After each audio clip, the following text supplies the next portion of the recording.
Hi, it's Laura Armbruster, and welcome to Kick It University's mini training session. Today, we're going to talk about social media and the realities for business. So, where are we now?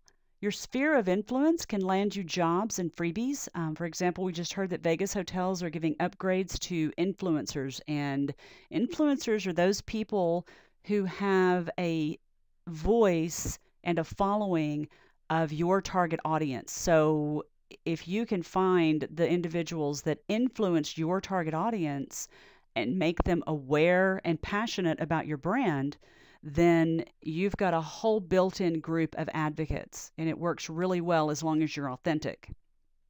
Online reputation scores for both individuals and businesses are becoming more important. Some of the things that we see, like Clout has an influence score, Cred, there's some other ones. So these are going to become more and more prevalent, even though there are some people that feel like the algorithms are not trustworthy. It's what we have, and people seem to be putting a lot of stock in them. So it's worth taking a look at to see where you are. There's a shift towards branding. Customer service we've seen, but people are using it more and more in that arena, and B2B marketing. So, as business owners, why do we care about social media? Well, obviously, you can show up where your target audience is and hang out and get to know them.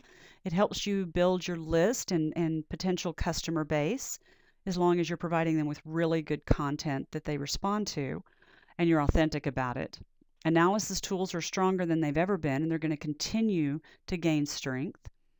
Agile marketing is really critical to your success, and social media is the epitome of agile marketing because you go and present information and thought leadership and knowledge to your target audience, to your base of followers, and they respond to you and they let you know quickly if they agree with you, if they disagree, if you're onto something, and if they're interested in what you have to say. If they are, then that's great. You can provide them with more of that data. But if they're not, then you've got to tweak and redo and back up and really look at what you're providing and alter it to gain the response that you want, assuming that you're actually in a pool of your target audience. So agile marketing is really important. And customers, regardless of whether you are business to consumer or business to business, expect to find you on social media, and they expect to find great information. So, more interesting business info. 50% of small business owners report gaining new customers through social media, mostly Facebook and LinkedIn. 51% of Facebook users and 64% of Twitter users are more likely to buy from the brands they follow because they get to know you, they like you, they trust you. So, getting those followers through brand awareness and interesting information will eventually impact your bottom line in a positive way. Realities of social media for business. Trust and transparency are more important than your product or service. Again, people buy from people they know, like, and trust, and they want to know that they can trust you to and that you really deserve their business. Brand awareness is really important on social media, and there are large companies that are going to really risk obsolescence if they don't embrace social media more positively.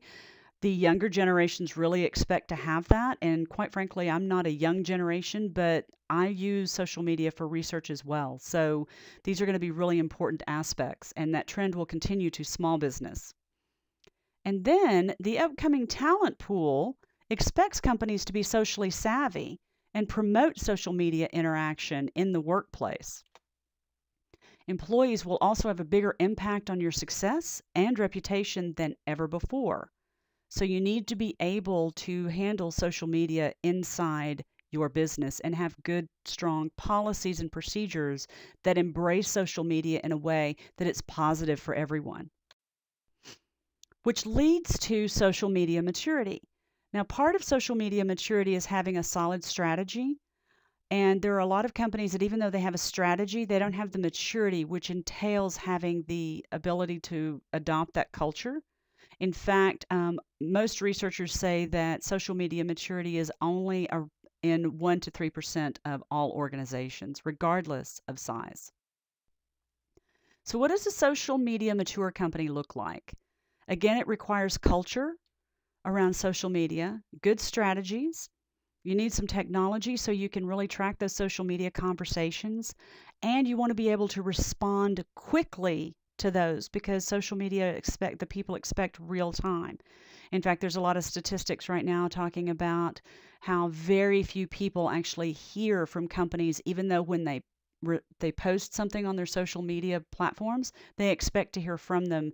The numbers are very low as far as who actually gets a response. You need some communication and collaboration with internal people, customers, and vendors. Your subject matter experts will help you immensely when it comes to social media because that's where you're going to get that content gold.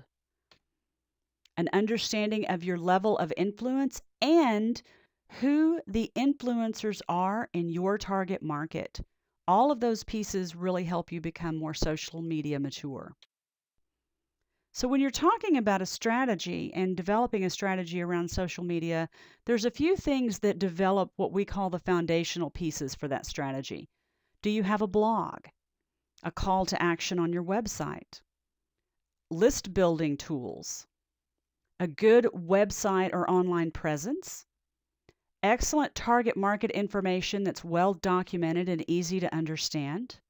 A content strategy that encompasses social media and provides editorial calendars so you know what you're talking about at what time, as well as a social media aspect of the content strategy that talks about immediate response content. A unique selling proposition, how you're different. Your analytics programs, you need some type of tracking or reporting so you know how you're doing and how people are responding. And then, of course, goals. And goals are really important because they need to not just be about social media. They need to encompass your entire organization's marketing plan, which also needs to be in alignment with your business goals. So those goals should tie together and again, back to the tracking, have a way for you to track it so you can make sure that you're reaching them. If you have all of these pieces in place, then you're well on your way to having a solid foundation to build a really good social media strategy. That's it for today. I hope you've enjoyed our time together. If you have any questions, please don't hesitate to contact us via email or check out our website, kickituniversity.com. Thank you.